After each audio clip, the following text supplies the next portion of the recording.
Olá!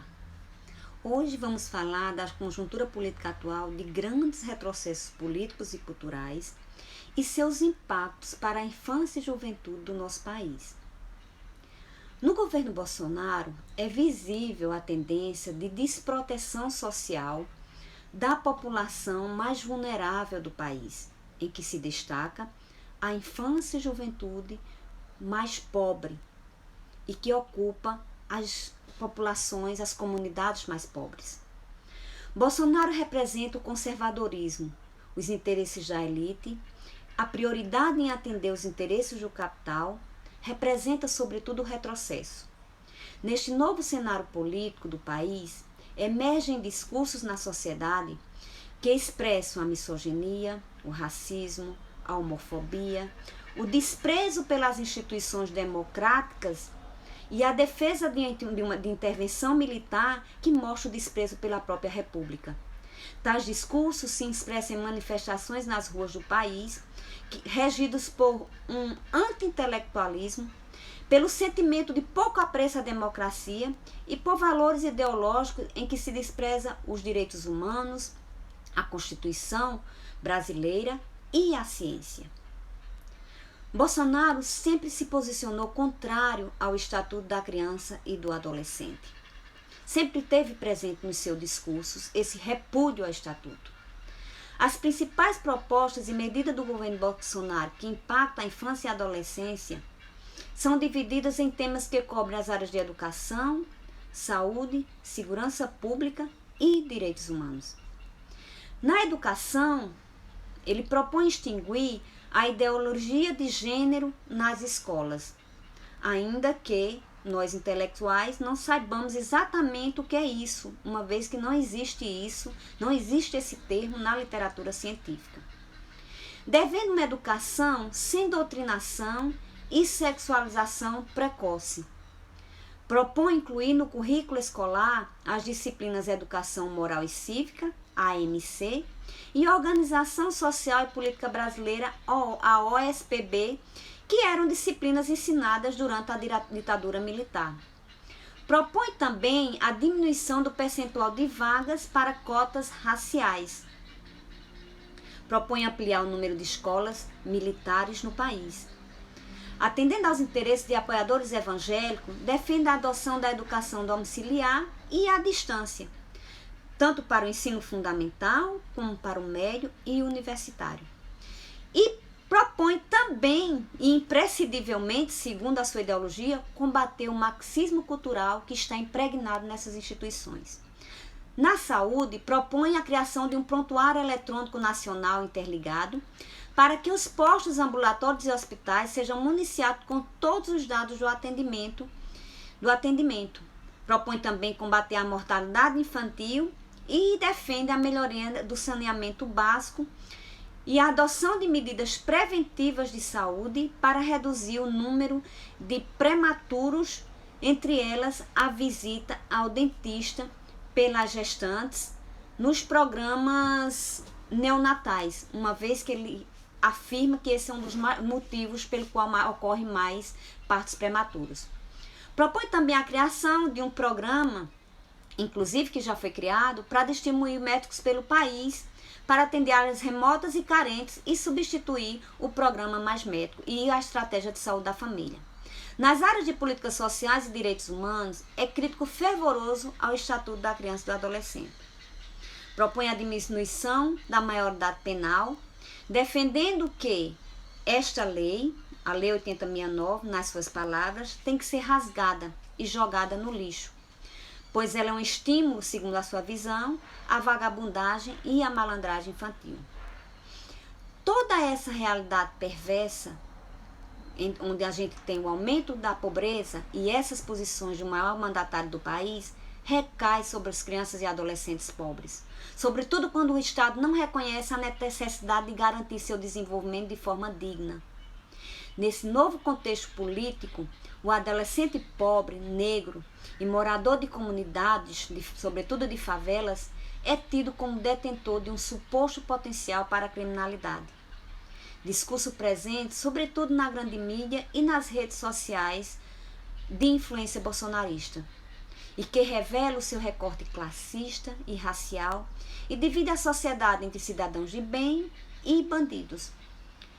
Compreendendo-se, segundo essa visão, o cidadão de bem não aquele que age segundo as leis do país, mas aquele que tem posses, renda, propriedades e que contribui para a construção, sobretudo por meio da apropriação da riqueza do país. Segundo a visão bolsonarista, o cidadão de bem é aquele que contribui para o desenvolvimento do país. Neste cenário, tem-se também a defesa do trabalho infantil. A ideia de que as oportunidades educacionais de ensino superior não devem ser acessíveis a todos, mas uma suposta elite intelectual, ideia defendida por um dos seus ministros, na verdade o primeiro-ministro da educação, que cabe, segundo essa visão, cabe aos pobres uma formação técnica, uma formação mais curta, visando a inserção no mercado de trabalho, mercado este, segundo essa visão, não ser necessário assegurar direitos trabalhistas, mas apenas gerar mais empregos com menos direitos. O governo atual defende que o combate à violência deve se dar com o armamento da população e com o aumento do encarceramento, sem que isso implique em melhorias do sistema prisional brasileiro. Ou seja, sem também a criação de programas de prevenção ou de proteção a vítimas de violência. Cenário em que se assiste o aumento da violência contra crianças e adolescentes no país e registrados pelo Ministério da Saúde. Inclusive com o aumento dos índices de mortes de adolescentes em intervenção policial, que se faz denunciar quase que diariamente pela mídia. Realidade que já vem sendo denunciada em anos anteriores nos anuários da segurança pública, que encontra-se em atraso, inclusive.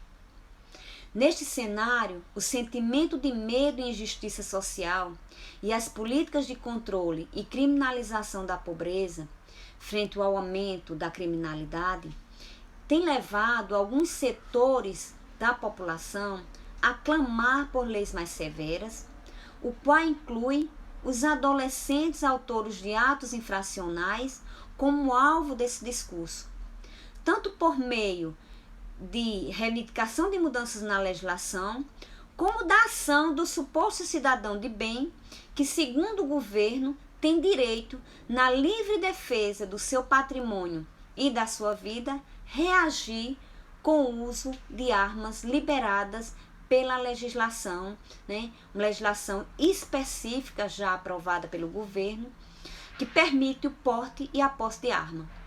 Tal pensamento é reforçado pelas notícias divulgadas pela mídia sensacionalista, envolvendo os jovens em atividades ilícitas. Em consequência disso, tem-se um ambiente político propício para fortalecer os discursos e propostas a favor da redução da maioridade penal e contra o Estatuto da Criança e do Adolescente, já defendida pelo presidente e por políticos bolsonaristas. A maioridade penal é algo que já vem sendo debatido há muito tempo no Brasil. A potência desse discurso foi usado na campanha eleitoral do atual presidente da República desde quando era deputado. Ele sempre utilizou esse discurso como carro-chefe de suas campanhas.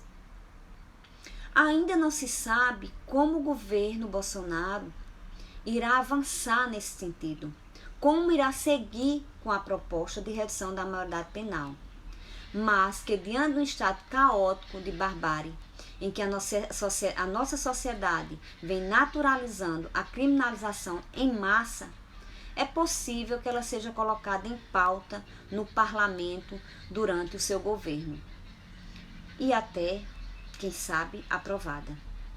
Mediante as posições e proposições do governo frente à problemática da infância e adolescência pobre do nosso país, é possível inferir que o contexto político atual, que se acirra frente à pandemia e ao isolamento social, que vem recrudescer os problemas sociais e econômicos já existentes e vivenciados pelas crianças e adolescentes do nosso país, sobretudo aquelas em situação de vulnerabilidade social, é possível vislumbrar o nível de desproteção à infância e adolescência que tende a se acirrar em tempos de pandemia e pós-pandemia, em que se destaca o aumento da exposição a violências, sobretudo diante do isolamento social e fruto dos dados que já existem sobre a violência sexual que ocorre no ambiente familiar,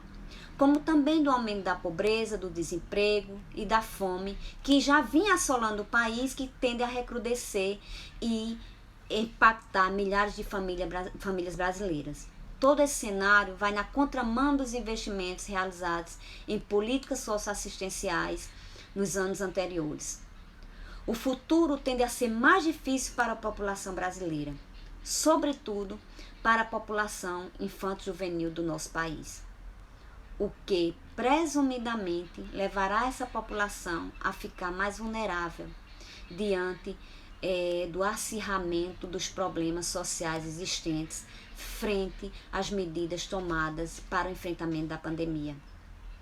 Tais direitos encontram-se hoje ameaçados com o recorte de gastos imposto pela Emenda 95 de 2016, que vem reduzir os investimentos sociais e congelar os gastos com as políticas públicas por 20 anos, e pelo discurso de desrespeito aos direitos humanos no país, contexto em que se faz efetivar um cenário de desproteção social e impor grandes desafios para a efetivação dos direitos preconizados no Estatuto da Criança e do Adolescente, o que nos impõe a necessidade de resistir e lutar por esses direitos, pelos direitos de nossas crianças e adolescentes a viver dignamente no nosso país.